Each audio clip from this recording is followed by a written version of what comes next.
हाँ तो भाई, क्या हाल है आप सभी के? सभी अच्छे हैं? चलो, तो जैसा कि आप सभी को पता है, प्रीवियस वीडियो में हमने चैप्टर नंबर 16 के कुछ महत्वपूर्ण परिभाषाओं और सूक्ष्म प्रवर्धन टॉपिक के बारे में हल्की सी बात की थी। ठीक है, तो माइक्रो प्रोपेगेशन को जो कल हमने समझ लिया था। ठीक है, तो क्या था माइक्रो प्रोपेगेशन? एक बहुत सिंपल सी बात थी कि यदि आप करतोतक से लेकर एक नया प्लांट उससे बना लेते हैं तो इस कंप्लीट विधि को हम माइक्रो प्रोपेगेशन बोलते हैं, यानी कि सूक्ष्म प्रवर्धन बोलते हैं। ठीक है भाई, ये हमने कल पढ़ लिया था। उसके बाद मैं आपको बता दूं कि माइक्रो प्रोपेगेशन में जैसे मैंने आपको बताया था कि इसके निम्न चरण हैं, जैसे शून्य चरण। तो शून्य चरण में आप क्या करेंगे? सबसे पहले तो आप करतोतक का सिलेक्शन करेंगे उसका, और सिलेक्शन करने के बाद उसे आप पूर्व उपचार देंगे। पूर्व उपचार कैसे करेंगे? 20 और बहते हुए पानी से हम उस करतोतक को साफ करते हैं, जिससे उसके ऊपर जो मिट्टी वगैरह लगी होती है वो आसानी से हट जाए। ठीक है, उसके बाद हम क्या करते थे?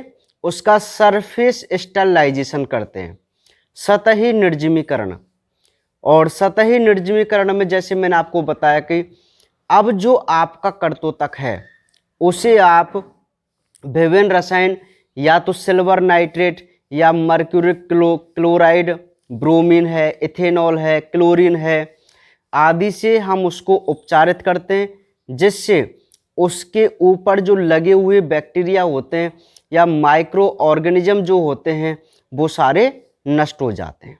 ठीक है, अब उसके बाद हम क्या करते हैं? उसके बाद आता है हमारा प्रथम चरण। और प्रथम चरण में हम क्या करेंगे कि अपने उस स्टरलाइज करतोतक को एक संवर्धन माध्यम में डाल देते हैं, जिससे वहां उसका कैलस बन जाता है। क्या बन जाता है? कैलस। ठीक है, अब उस कैलस को हम द्वितीय चरण में ले जाएंगे, मतलब उसको नए पोषक माध्यम में डालेंगे। अब तृतीय चरण में क्या होगा? जो प्लांट है उसका पुनरुद्भवन होगा, थोड़ा विकसित होगा।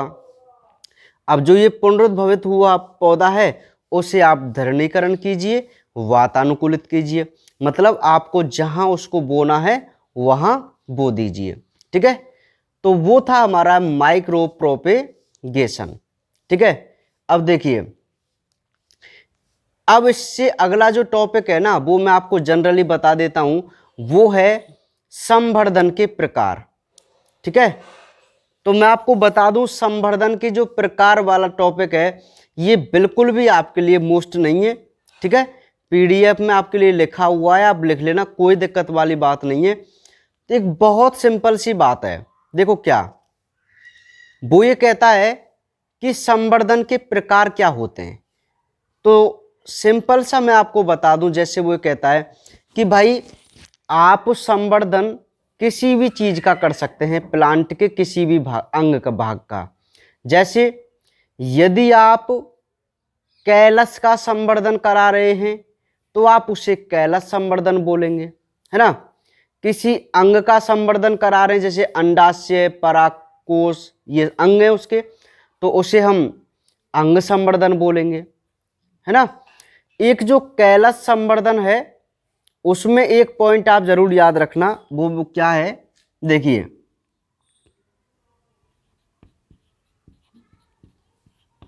पादपों में जड़ों का निर्माण होना राइजोजेनेसिस,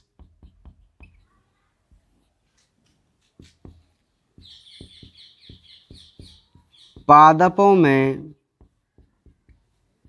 प्रहरों का निर्माण होना कूलोजेनेसिस, कूलो कर लो चाहे इसको, कूलो जेनेसिस। ठीक है, तो ये दो शब्द आप जरूर याद रख लेना, या मैं इसको प्रहरोह जनन भी बोल सकता हूं। क्या बोल सकता हूं? प्रहरोह जनन। ये तो है जड़ जनन। देखो एक बात समझो, ये है कैलस। कैलस हमेशा इस प्रकार की एक असंगठित ऐसी संरचना होती है। ठीक है, यदि आप इस कैलस से जड़ें निकालेंगे तो ये प्रक्रिया है राइजोजेनेसिस, और यदि इससे आप प्रहरोह निकालेंगे तो यह है प्रहरोजेनेसिस या कोलेजेनेसिस। समझ में आ गई बात? हाँ, तो कैलस संवर्धन जो आपका टाइप है, आप उसमें पढ़ के देखना, बिल्कुल बहुत सिंपल है, कोई दिक्कत वाली यहाँ पे बात नहीं है ना। और बोर्ड एग्जाम की दृष्टि से क्या है, ये बिल्कुल भी इंपॉर्टेंट नहीं है, इसलिए मैं इनको नहीं बता रहा हूँ, है ना। आप जनरल इनको पढ़ेंगे तो समझ में आ जाएगा, कोई दिक्कत वाली बात नहीं है ना।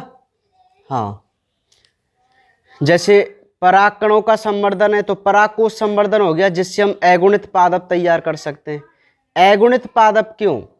अरे भाई एक बात बताओ, जो परागकण है, परागकण तो नर युग्मक है प्लांट का, और वो कैसा होता है? अगुणित होते हैं युग्मक।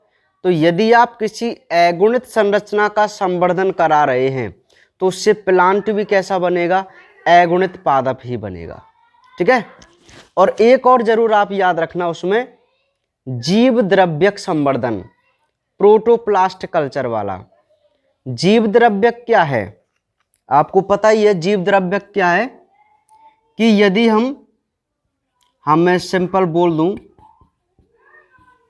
कोशिका भित्ति रहित पादप कोशिका को, ठीक है, कोशिका भित्ति रहित पादप कोशिका को हम प्रोटोप्लास्ट या मैं कहूं जीव द्रव्यक बोलते हैं। ठीक है, इस जीव द्रव्यक का संवर्धन जब हम करते हैं ना, तो हमेशा हम साइब्रिड पौधा, बात को समझना, साइब्रिड पौधा यदि हमें तैयार करना है तो हमें किस प्रकार का संवर्धन करना पड़ेगा? जीव द्रव्यक संवर्धन करना पड़ेगा। कौन सा संवर्धन करना पड़ेगा? जीव द्रव्यक संवर्धन करना पड़ेगा। ठीक है, और मतलब साइब्रिड का मतलब होता है एक प्रकार से संकर पौधे, जिसमें हम अपने वांछित जीन को निवेश करा सकें, है ना। तो देखो, जो जीव द्रव्यक होता है उसमें आप आसानी से अपने जीन को ट्रांसफर कर सकते हैं ना।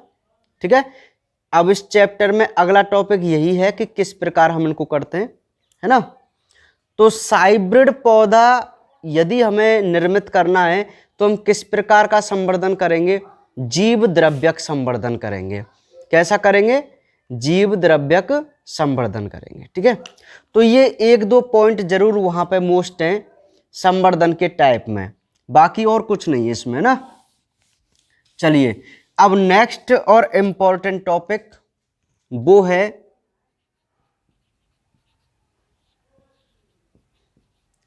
पादप ऊतक संवर्धन के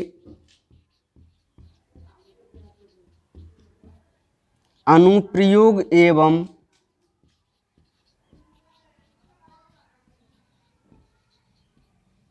उपलब्धियां।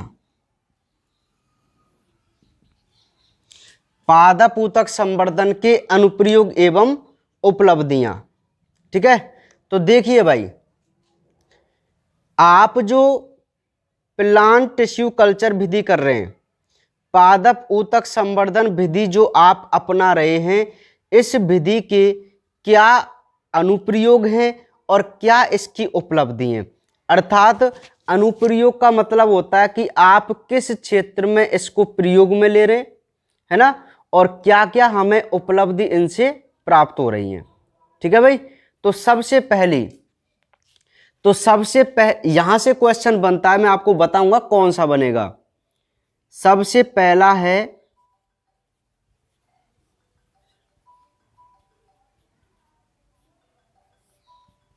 सूक्ष्म प्रवर्धन। क्या है? सूक्ष्म प्रवर्धन, माइक्रो प्रोपेगेशन। हाँ, बिल्कुल वही विधि है जो आप पहले पढ़ चुके हैं। ठीक है, लेकिन यहां हम यहां हम उपलब्धि की बात कर रहे हैं। एक मिनट पानी पीता हूं। हाँ देखो, तो सूक्ष्म प्रवर्धन है ना, ये जो पहली उपलब्धि है, एक सिंपल सा मैं आपको बता दूं, जैसे कि भाई प्लांट टिश्यू कल्चर जो विधि है उसके हमें क्या क्या लाभ हैं यार, सीधे से आप ऐसे मानो ना। तो देखो, सबसे पहली बात है कि हम सूक्ष्म प्रवर्धन विधि अपनाते हैं, है ना। अब ये विधि हमारे लिए क्यों काम की वो देखते हैं ना। तो देखिए, पहले इसमें लिखूंगा मैं, ऊतक संवर्धन विधि के द्वारा पादपों के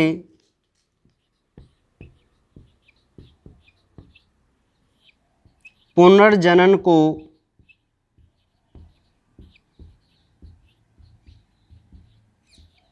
सूक्ष्म प्रवर्धन कहते हैं।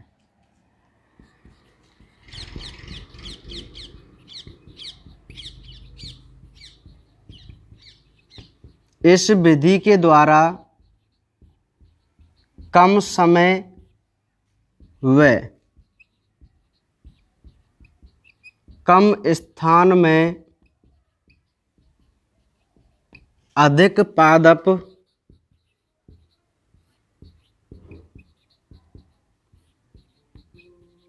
तैयार किए जा सकते हैं। नेक्स्ट पॉइंट,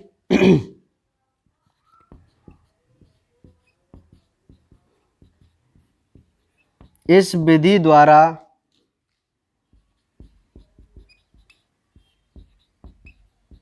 पुष्पी पादप जैसे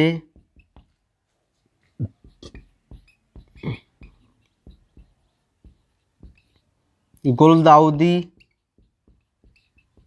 आर्किड,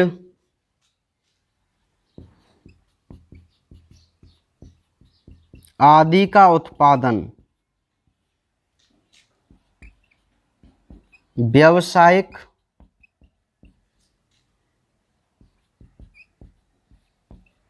स्तर के लिए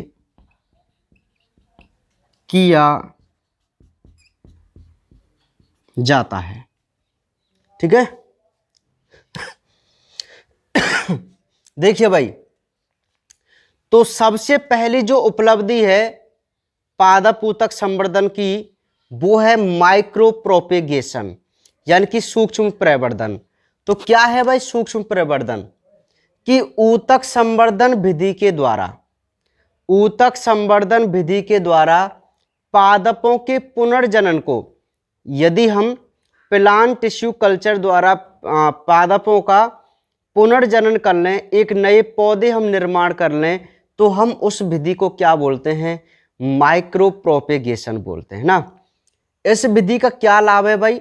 कि हम माइक्रो प्रोपेगेशन विधि के द्वारा कम समय में, कम स्थान में और अधिक प्लांट तैयार कर सकते हैं। मैं आपको बता दूं कि हम छोटे छोटे डिब्बे लेते हैं ना, डिब्बे, तो उन डिब्बों में हम क्या है, देखो ऊतक तो आपके पास बहुत सारे मिल सकते हैं ना। आप छोटा सा टुकड़ा काट लीजिए, उसमें लाखों करोड़ों ऊतक होते हैं। ठीक है, उनको छोटे छोटे बारीक बारीक टुकड़ों में करके आप डाल दीजिए, आपको देखो एक डिब्बे में ही हजारों लाखों पौधे तैयार मिल जाएंगे। नहीं आई मेरी बात समझ में? एक परख नली मान लीजिए, एक बीकर टाइप में आपने कुछ ले लिया, प्लेट टाइप में जो भी है, इसमें आपने बहुत सारे ऊतकों को डाल दिया। ठीक है, तो और यहाँ पर संवर्धन माध्यम है, तो हर ऊतक अपने आप से एक नए पौधे का निर्माण करेगा, नहीं करेगा?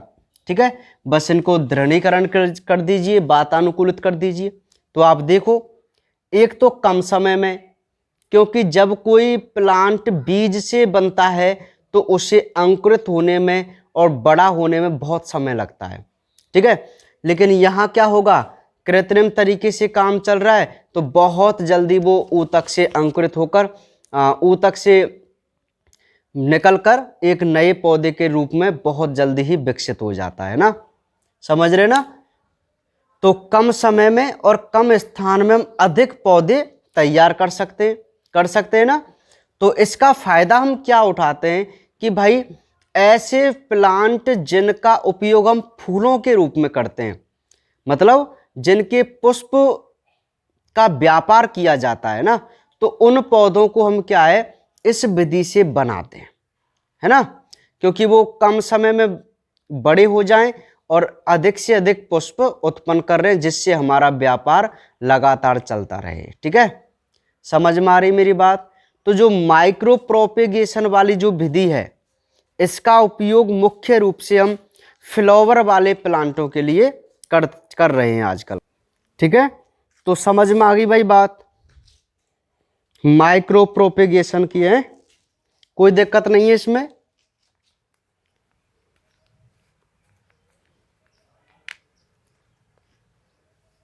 हालांकि क्या है, मैं आपको बता दूं कि इस चैप्टर से भी जो क्वेश्चन आते हैं, इस चैप्टर से भी जो क्वेश्चन आते हैं ना, वो जो अगला टॉपिक चलेगा और एक इससे अगला जो टॉपिक इससे अगली जो हेडिंग है, एक तो वो इम्पोर्टेंट है, और जो टॉपिक अगला चलेगा जिसे हम जीन स्थानांतरण की विधियां बोल के चलते हैं, वहां से 101% क्वेश्चन आता है।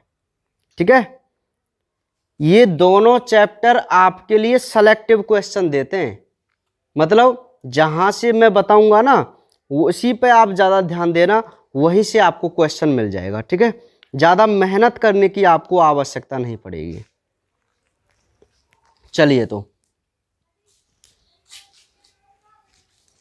ये पहला आपको समझ में आ गया, उपलब्धि सूक्ष्म प्रवर्धन। एक इसमें सिंपल सा इतना याद रखो कि भाई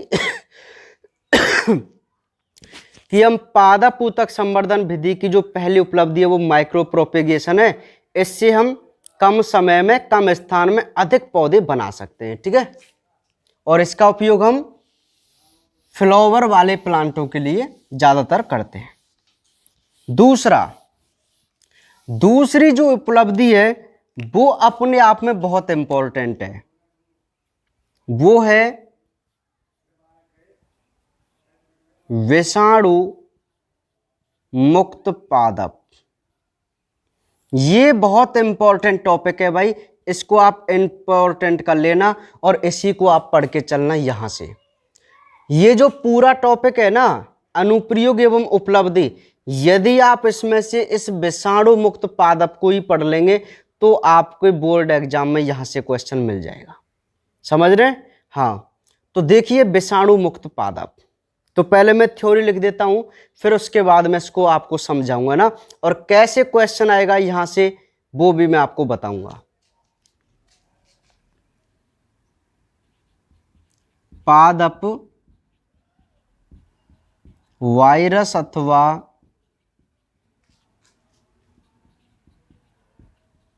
फाइटोप्लाज्मा से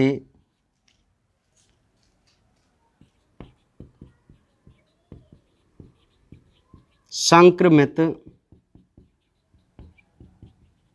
हो जाते हैं।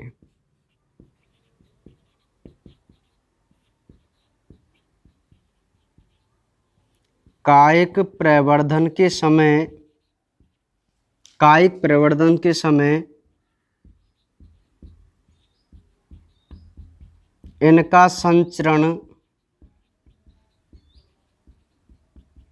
नवपादपों में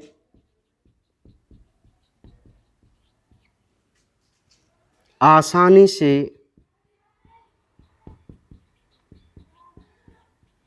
हो जाता है। जनन की परंपरागत विधि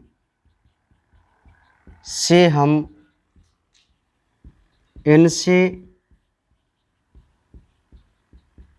छुटकारा नहीं पा सकते,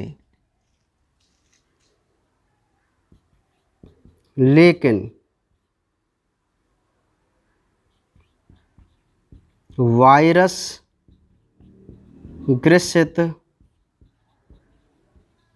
पादप का शीर्ष प्रहरोय हमेशा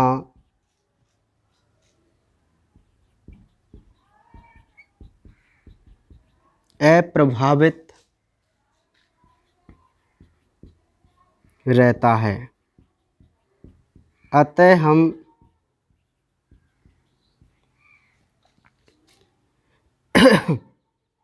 इसके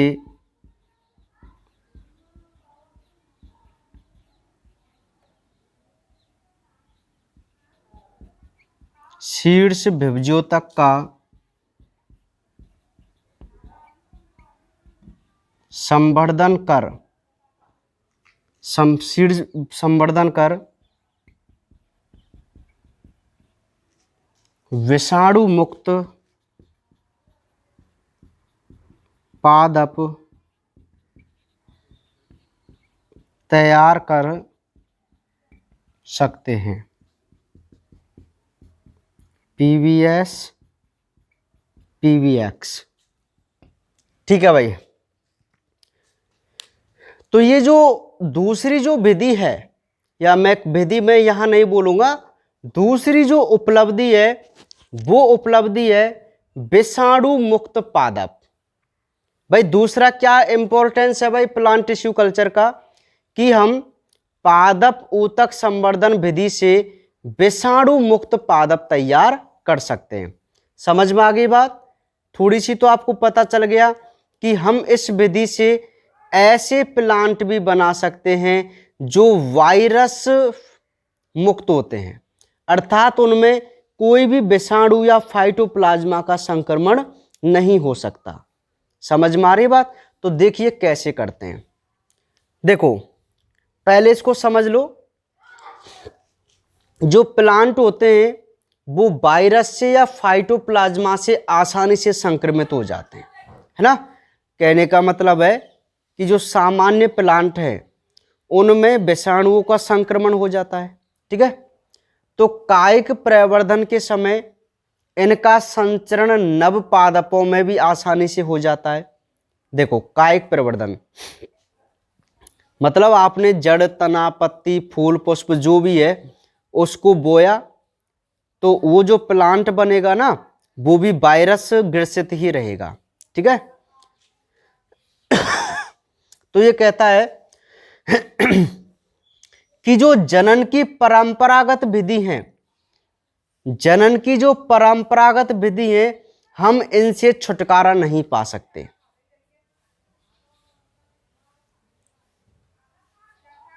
हम इनसे का मतलब इस संक्रमण से छुटकारा नहीं पा सकते, ठीक है। तो इसीलिए हम क्या करते हैं, मैं आपको बता दूं कि जो भी प्लांट वायरस से संक्रमित रहता है, अब आप पॉइंट को ध्यान से समझना, जो भी प्लांट वायरस से संक्रमित रहता है उसका जो शीर्ष भाग है ना सबसे ऊपर का, वो हमेशा अप्रभावित रहता है, ठीक है। यही तो पॉइंट की बात है। पूरा प्लांट है जो कि वायरस से ग्रसित है, संक्रमित है, लेकिन उसका जो सबसे टिप पार्ट है जिसको मैं शीर्ष प्रहरोय बोलूंगा, वो कभी भी किसी वायरस के संक्रमित नहीं हो सकता। तो बस इसी चीज का फायदा उठाते हुए हम क्या करते हैं कि उसके शीर्ष को लेकर, ऊतक ले लिया, विभज्योतक ऊतक ही तो है शीर्ष विभज्योतक, तो उस ऊतक का यदि हम संवर्धन करा दें तो जो प्लांट बनेगा, ऐसा प्लांट बनेगा जिसमें कभी भी किसी भी विषाणु व फाइटोप्लाज्मा का क्या नहीं होगा, संक्रमण नहीं होगा। समझ में आ गई बात? क्योंकि ये जो शीर्ष विभज्योतक यदि वायरस से अभी तक अप्रभावित है उस प्लांट में जो कि पूरा ग्रसित था, तो इसमें जरूर कोई ना कोई बात होगी, ठीक है। अब आपने ऊतक संवर्धन इसी का करवाया है, तो पूरे प्लांट में जो लक्षण जाएंगे वो इसी ऊतक के जाएंगे। तो इसी वजह से इसके माध्यम से जो प्लांट बनता है उसमें कभी भी किसी भी विषाणु का संक्रमण नहीं होता, ठीक है। समझ में आ गई बात? तो यहीं से एक क्वेश्चन कर लिया जाता है, वो मैं अभी आपको बता रहा हूं। क्वेश्चन ऐसे आएगा कि यदि कोई केला का पादप, केला साक वायरस संक्रमित हो गया है तो आप उससे विषाणु रहित पादप कैसे तैयार करेंगे। बिल्कुल ऐसे ही क्वेश्चन आएगा जैसे मैंने बोला है कि यदि कोई केला साक वायरस से संक्रमित हो गया है तो आप उससे रोग रहित पादप या विषाणु मुक्त पादप कैसे तैयार करेंगे, ऐसे क्वेश्चन आएगा। तो आपको बिल्कुल भी ये थ्योरी नहीं लिखनी है। ये थ्योरी तो मैंने इसलिए आपको लिखी है ताकि जो आपके पीडीएफ में सिलेबस में है उस हिसाब से मैं आपको समझा सकूं। लेकिन आंसर की थ्योरी जरा ध्यान से समझो। आपको क्या लिखना है, देखिए क्वेश्चन क्या है कि यदि कोई केला का पौधा वायरस संक्रमित होगा ना, तो हम लिखेंगे यदि कोई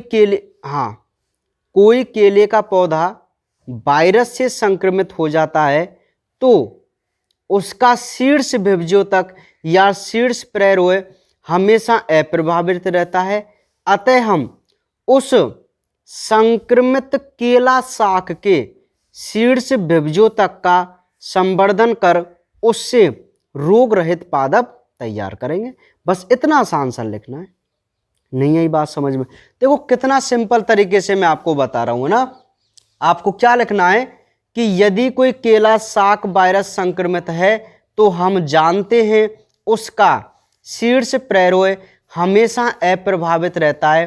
अतः हम उस संक्रमित पादप के शीर्ष विभज्यों तक का संवर्धन करा उससे विषाणु रहित पादप तैयार कर सकते हैं।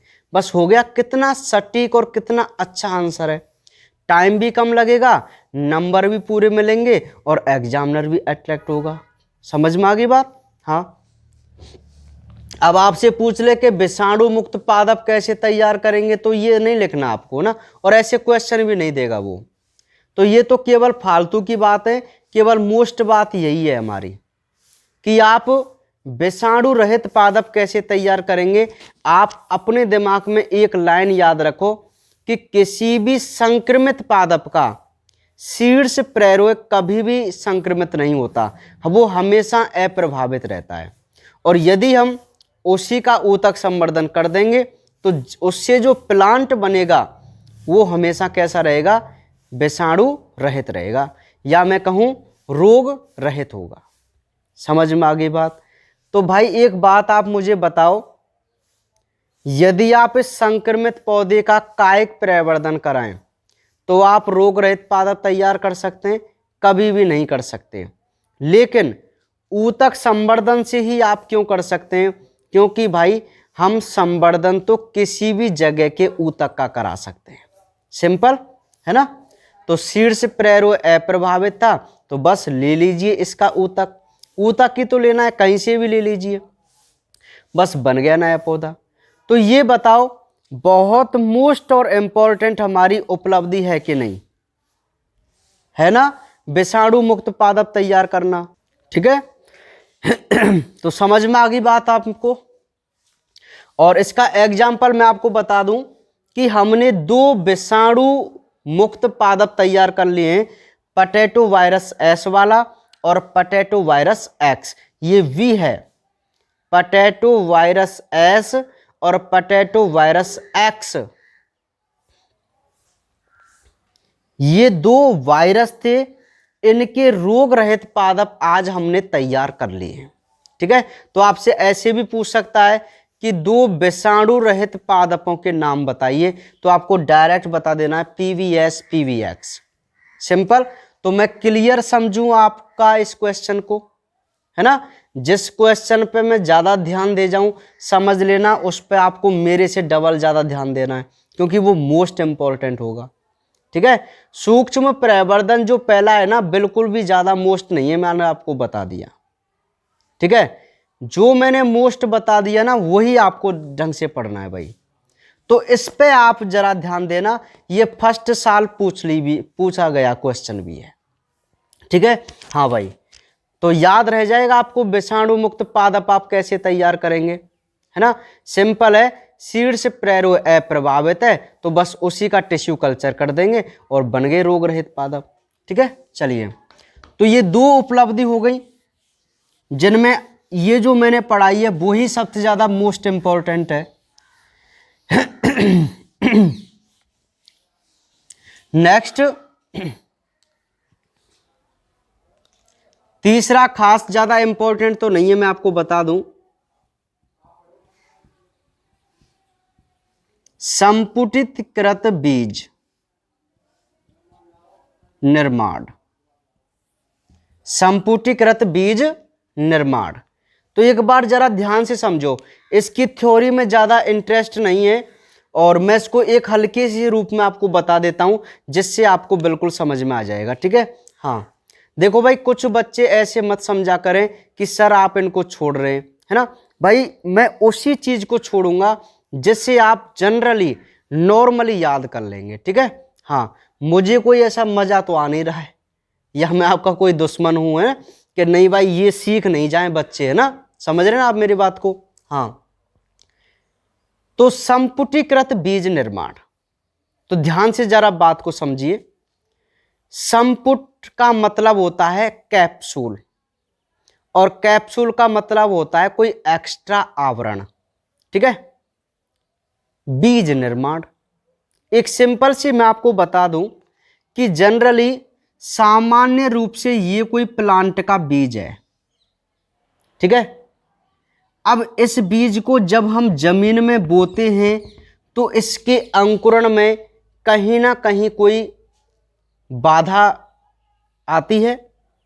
बाधा जैसे या तो यूं मानो कि इसमें कोई हार्मोन्स की कमी हो, या इसको कोई उपयुक्त टेम्परेचर नहीं मिल रहा हो, या उसको उपयुक्त वाटर वगैरह क्लाइमेट नहीं मिल रहा हो। जनरली अब मैं क्या देखते हैं मैं आपको बता दूं, एक सिंपल सी मैं आपको बात बताऊं, एक आपने सामान्य बीज लिया तो वो उसकी गारंटी नहीं होती अधिकतर कि वो अंकुरित भी हो पाएगा। क्या होता है ना, बिल्कुल कई बार हम कुछ अपने इंपॉर्टेंट बीज भी बोते हैं अपने घरों में, लेकिन सभी बीज अंकुरित नहीं होते, कुछ ही अंकुरित हो पाते हैं, ये आप सभी जानते हैं, है ना, है ना। तो ये तो एक जनरल बीज है, तो भाई है तो हमारे लिए घाटे की ही बात। यदि हम इस बीज का कृत्रिम रूप से निर्माण कर दें जिसे हम बोलेंगे संपुटीकृत बीज, और जिसकी 101% गारंटी होती है अंकुरित होने की। क्यों होती है भाई, सुनिए, हम क्या करते हैं कि हम अपने बीज को, अब इस बीज में हम क्या करेंगे, या तो हम अपनी प्रहरोए कलिका, मतलब एक कलिका, कलिका से ही नया पौधा बनता है। मान लीजिए एक छोटी सी कलिका थी, ऐसी एक कलिका बन गई, है ना, और इसमें हम क्या करते हैं, इसको हम ऐसे कवर कर देते हैं कैल्शियम एल्जीनेट के मनके में। कैल्शियम एल्जीनेट का मनका, मनका का मतलब होता है गोल, माला के जो दाने होते हैं उनको मनके बोलते हैं ना। तो कैल्शियम एल्जीनेट के मनके में यदि आप अपनी प्रहरोए की कलिका को इसमें कुछ वृद्धि नियामक हार्मोन या मैं कहूं उचित पोष माध्यम इसमें डाल दें, ठीक है, तो जब आप इसको यदि आप बोएं तो बताओ इसके अंकुरित होने की संभावना 100% है कि नहीं। ठीक है, तो ऐसा हम किस विधि से कर सकते हैं, ऊतक संवर्धन विधि से ही कर सकते हैं। किससे कर सकते हैं, ऊतक संवर्धन विधि से ही कर सकते हैं, है ना। तो एक ये भी बात हो जाती है कि ऊतक संवर्धन विधि से हम संपुटीकृत बीज या मैं कहूं कृत्रिम बीज का निर्माण कर सकते हैं, क्योंकि हम जो बीज बनाते हैं ना उसे हम कैल्शियम एल्जीनेट के मनके के अंदर बंद कर देते हैं और उस मनके में हमारी जो आवश्यक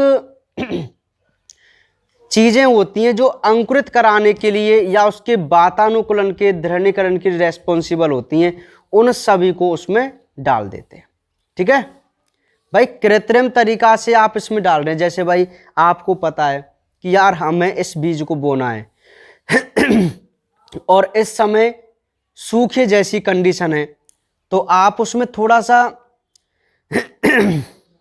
क्या हो गया आज, थोड़ा सा हार्मोन्स है या वाटर वगैरह है वो ज़्यादा ऐड कर देंगे, जिससे क्या है वो सूखे में कोई अपना दिक्कत नहीं आएगी उसको अंकुरित होने में। मतलब ऐसे कुछ करके हम क्या है एक ऐसे बीज तैयार कर सकते हैं जो आसानी से हर विपरीत कंडीशन में भी अंकुरित हो जाएं और एक नए पौधे का क्या करें, निर्माण करें। ठीक है, समझ में आ गई बात। तो ये है संपुटीकृत बीज निर्माण। आप इसको अब पढ़ के देखना, आपको सारी चीज समझ में आ जाएगी, बिल्कुल भी कोई दिक्कत नहीं आएगी, है ना। नेक्स्ट है अगुणित पादप। अब एक बात जरा ध्यान से समझो आप। देखो, हम अपने पेरेंट्स से डिफरेंट होते हैं डिफरेंट। क्या रीजन होता है डिफरेंट होने का? डिफरेंट होने का रीजन यही होता है कि भाई हमारे अंदर फादर और मदर दोनों के ही क्रोमोजोम आते हैं। क्लियर? हम द्विगुणित हैं। ठीक है, अब एक बात मुझे बताओ, केवल हमारे अंदर अपने फादर के ही क्रोमोजोम आए तो हम अगुणित हो गए, है ना। तो हमारे अंदर जो लक्षण है वो प्योर अपने फादर्स के आएंगे कि नहीं आएंगे? तो मैं ये कह सकता हूं कि हम बिल्कुल शुद्ध वंशक्रम से हैं। क्लियर? सेम उसी प्रकार हमारे प्लांटों में क्या होता है, मैं आपको बता दूं कि यदि आप दो डिफरेंट प्लांटों के गैमेट लें, युग्मक लें, तो उससे क्या होता है कि जो नई संतति होती है, जनरेशन होती है, उसमें कहीं ना कहीं कोई वेरिएशंस आती हैं, विभिन्नताएं आती हैं। मान लीजिए यदि हमें किसी भी पौधे के शुद्ध वंशक्रम को चलाना है तो पता है हम क्या करते हैं, हम उसके परागकण को लेते हैं। अरे यार, परागकण भी तो कोशिका है, मतलब ऊतक है। तो यदि आप इस परागकण का संवर्धन कर दें, परागकण कैसा है? अगुणित है, जिसमें जितने भी लक्षण हैं केवल एक ही प्लांट के हैं। बताओ है कि नहीं? है ना। तो ये परागकण जो अगुणित है, यदि आप इसका संवर्धन करें तो इससे आपको एक नया प्लांट मिलेगा, एक नया पौधा मिलेगा। अब ये जो पौधा बना है वो कैसा बनेगा? अगुणित पादप बनेगा। कैसा बनेगा? अगुणित, हैप्लॉइड प्रवृत्ति का बनेगा कि नहीं बनेगा? ठीक है। तो इस अगुणित पादप से आप क्या करते हैं कि किसी भी पौधे के शुद्ध वंशक्रम को कई पीढ़ियों तक चला सकते हैं। अर्थात जिस पौधे का ये परागकण है उसमें जो भी विशिष्ट लक्षण थे वो ही विशिष्ट लक्षण पीढ़ी दर पीढ़ी इस विधि से चलते हुए जाएंगे। और यदि आप किसी और दूसरे पौधे का गैमेट यहाँ पे मिला दें तो ये डिप्लॉइड हो जाता, फिर इसमें वेरिएशंस आती और हमारा शुद्ध वंशक्रम नहीं चल पाता। ठीक है, समझ में आ रही बात? ठीक है।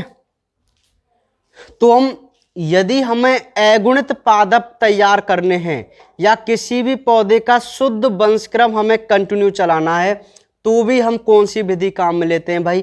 पादप ऊतक संवर्धन विधि, है ना। तो बताओ उपलब्धि है कि नहीं? उपलब्धि तो है। ठीक है, तो ये थी हमारी नेक्स्ट अगुणित पादप बनाने की विधि, मतलब उपलब्धि। अब लास्ट जो उपलब्धि है वो है त्रिगुणित पादप उत्पादन, या मैं कहूं त्रिगुणित पादप निर्माण। ये बहुत इंपॉर्टेंट है। त्रिगुणित, यदि मैं आपको एक बात बता दूं, वो ये कहता है कि जो भी प्लांट त्रिगुणित होते हैं वो हमेशा बीज रहित होते हैं। वो हमेशा कैसे होते हैं? बीज रहित होते हैं। और मैं आपको बता देना चाहता हूं कि कुछ फ्रूट ऐसे होने चाहिए जिनमें बीज नहीं हो, जो हमारे लिए ज़्यादा फायदे वाली बात होती है ना। केला, सेब, है ना भाई, केला है, सेब है, ये ऐसे हैं। अब केला में मान लीजिए यदि बीज हो तो थोड़ा अच्छा नहीं लगता है ना, समझ रहे ना। तो कहने का मतलब है कि जो प्लांट त्रिगुणित कंडीशन के होते हैं वो अधिकतर बीज रहित होते हैं। कैसे होते हैं? बीज रहित होते हैं। तो आप त्रिगुणित पादप कैसे बना सकते हैं? आप किसी भी विधि से त्रिगुणित पादप तैयार नहीं कर सकते बजाय पादप ऊतक संवर्धन के। केवल इसी विधि से आप ट्रिप्लॉइड जो प्लांट हैं वो डेवलप कर सकते हैं। कैसे? अब मैं आपको बता देना चाहता हूं। याद कीजिए प्लांट की कौन सी संरचना है जो त्रिगुणित होती है? द्विबीजपत्री जो प्लांट हैं उनके पास कौन सी ऐसी संरचना है जो त्रिगुणित होती है? याद कीजिए आप। याद आ गया? नहीं आया? अरे मैं ही बता देता हूं आपको। याद है आपको भ्रूणपोष? नहीं आई बात समझ में? भ्रूणपोष, एंडोस्पर्म, अरे त्रिगुणित प्राथमिक भ्रूणपोष केंद्रक। याद आया क्या? Double fertilisation, द्विनिषेचन। द्विनिषेचन याद आ गया? द्विनिषेचन में क्या था कि भाई जो मेल गैमेट होते हैं दो, वो रिलीज होते हैं हाँ भ्रूण कोश के अंदर, एम्ब्रियो सैक के अंदर। तो वो क्या करते हैं? एक गैमेट ओवम से, अंडकोशिका से मिलता है तो बनता है जाइगोट, और जो दूसरा गैमेट है वो मिलता है द्वितीयक केंद्रक से और बनाता है त्रिगुणित प्राथमिक भ्रूणपोष केंद्रक। ठीक है, तो त्रिगुणित जो कंडीशन है वो भ्रूणपोष के पास होती है। बस सिंपल है आप इसका क्या करेंगे अब? अरे यार मैंने बताया तो था आपको, संवर्धन के प्रकार में भ्रूणपोष का संवर्धन। तभी तो संवर्धन के प्रकार अलग अलग होते हैं, जैसे कैलस का संवर्धन, अंग का संवर्धन, परागकण का संवर्धन। समझ में आ गई बात? भ्रूणपोष का संवर्धन। अब भ्रूणपोष का संवर्धन करना क्यों जरूरी हो गया? क्योंकि हम इस विधि से त्रिगुणित पादप तैयार कर सकते हैं। समझ में आई बात? क्या तैयार कर सकते हैं? त्रिगुणित पादप तैयार कर सकते हैं। तो इसलिए हमें भ्रूणपोष संवर्धन चाहिए। मेरी बात समझ में आ गई आपको?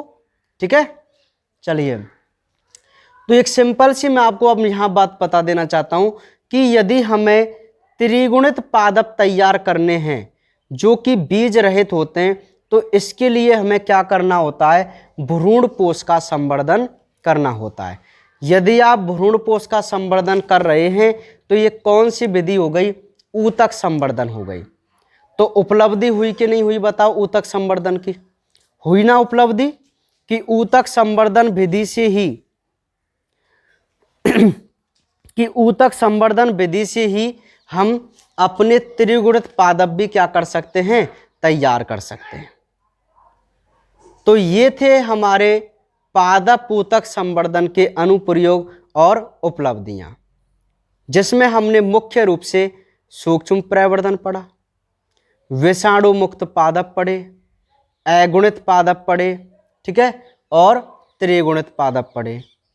समझ में आई मेरी बात? नहीं आई? और एक संपुटीकृत बीज पढ़ा। तो ये 5 उपलब्धियां हमने टिश्यू कल्चर की देखी भाई। ठीक है, आपको सभी समझ में आ गई होंगी। इनमें से मोस्टली जो आपको याद रखनी है वो विषाणु मुक्त पादप वाली याद रख। मेरा मतलब है आपको पढ़नी तो सभी है ना, लेकिन जो ज़्यादातर चांस हैं वो विषाणु मुक्त वाले के ही हैं। उस पे आप बहुत अच्छी तरीके से ध्यान देना। समझ में आ गई बात? है ना। चलिए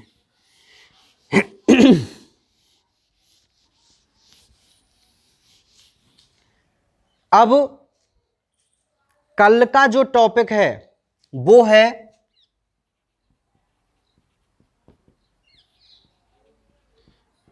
पादपों में जीन स्थानांतरण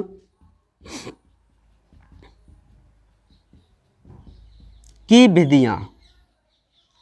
देखिए अब मैं आपको एक बात यहाँ बता देना चाहता हूँ कि मेरे हिसाब से अभी तक जो मैंने आपको कराया है, ये चैप्टर में जो भी कुछ कराया है, उसमें से विषाणु मुक्त पादप वाला टॉपिक ही ज़्यादा इम्पोर्टेंट है। लेकिन कल से जो आपके टॉपिक चलेंगे, छोटा सा चैप्टर है भाई, ये कल और परसों, ये 2 दिन में कंप्लीट हो जाएगा, है ना, समझ रहे हैं। तो कल और परसों जो हमारे चैप्टर टॉपिक चलेंगे वो बोर्ड एग्जाम की दृष्टि से सभी की सभी इंपॉर्टेंट है, ठीक है। अब जो भी चैप्टर आपका रह गया है ना, वो पूरा इंपॉर्टेंट पार्ट वाला रह गया है, तो बिल्कुल भी हमें कल की और परसों की वीडियो को मिस नहीं करना है। समझ में आ रही मेरी बात, ठीक है। बहुत अच्छी तरीके से आपको ध्यान देना है कल की और परसों वाली वीडियो पर, क्योंकि जो आपको क्वेश्चन आएगा, और भाई 101% क्वेश्चन आएगा इन दोनों चैप्टरों से, 15 पार्ट से और 16 पार्ट से। बिल्कुल कहीं ऐसा है ही नहीं कि नहीं आए क्वेश्चन, 101% आएगा। समझ रहे हैं आप मेरी बात को। तो कल जो हम टॉपिक पढ़ेंगे वो टॉपिक है पौधों में जीन स्थानांतरण की विधियां। तो मैं आपको बता देना चाहता हूं कि चैप्टर नंबर 15 में जब हम बात कर रहे थे कि भाई आपने अपने वांछित जीन को ले लिया है ना, तो उसे अन्य जीवों में ट्रांसफर कीजिए, बताया था ना मैंने। 5वां स्टेप था क्लोन की गई जीन की पहचान और उसे अन्य जीवों में ट्रांसफर। क्लियर। तो देखिए वहां हमने ई कोलाई जीवाणु में प्रवेश किया था जिससे इंसुलिन बनाई, लेकिन चैप्टर नंबर 16 में हम उस वांछित जीन को कहाँ ट्रांसफर करेंगे, अपने प्लांटों में ट्रांसफर करेंगे और देखेंगे कि किन किन विधियों से हम अपने डिजायर्ड जीन को, वांछित जीन को, जीन ऑफ इंटरेस्ट को प्लांटों में किस प्रकार ट्रांसफर करते हैं। ये विधियां ही हमारे लिए बहुत इंपॉर्टेंट है, हर साल बोर्ड एग्जाम में पूछी ही जाती हैं विधियां भाई ठीक है, हर साल बहुत इंपॉर्टेंट हैं ये विधियां, ठीक है, कि भाई क्या विधियां होती हैं, आखिर हम कैसे अपने जीन को किसी प्लांट में ट्रांसफर करें। तो इन सभी बातों को हम कल जानेंगे और कल इन विधियों की डिटेल से बात भी करेंगे, ठीक है। तो कल का जो ये टॉपिक है वो वेरी वेरी वेरी इंपॉर्टेंट है, ठीक है, और बहुत इंटरेस्टिंग भी है, कंसेप्चुअल है, जिसको आप आसानी से और बहुत अच्छी तरीके से समझ के चलेंगे। इससे पहले मैं आपको बता दूं कि कल आपको, मतलब आज ही, एग्रोबैक्टीरियम नाम का जो टॉपिक है, स्टार्टिंग में ही आप देखना, उस टॉपिक को एक बार अपने पीडीएफ से जरूर पढ़ लेना। मैं बता रहा हूं आपको कि जो एग्रोबैक्टीरियम ट्यूमीफेसियस जीवाणु करके कुछ ऐसी हेडिंग है, उसमें आप उस हेडिंग को जरूर पढ़ना। पहली हेडिंग है, पहली विधि है, मतलब उस विधि को आप पढ़ के आना। कल मैं उसको समझाऊंगा, वही हमारी इस चैप्टर की सबसे इंपॉर्टेंट विधि है, सबसे इंपॉर्टेंट विधि, ठीक है। तो उसको आप पढ़ के आना, कल उसके बारे में हम बात करेंगे, समझ रहे। तो यहां तक आपको कोई दिक्कत नहीं आई, है ना, सारी चीजें हमने यहां पे देखी। पूर्ण सख्तता, ये पूर्ण सख्तता की डेफिनेशन भी बहुत जरूरी है कि पादप की हर किसी कोशिका में एक संपूर्ण पादप को विकसित करने की क्षमता होती है, इसे ही पूर्ण सख्तता कहते हैं, है ना। तो ये सिंपल सी बात थी, तो आप इनको देख लेना, ठीक है भाई। और ऊतक संवर्धन की परिभाषा, विषाणु मुक्त पादप आप कैसे तैयार करेंगे, ये सारी चीज़ें आप देख लेना, है ना। तो बाकी बातें अब जो हम करेंगे कल। तो कल बिल्कुल भी नहीं छोड़नी है भाई क्लास, ठीक है। और ध्यान से अपने स्टडी पर आ जाइए, कल इसको हम देखेंगे और पढ़ के जरूर आना इसको, ठीक है।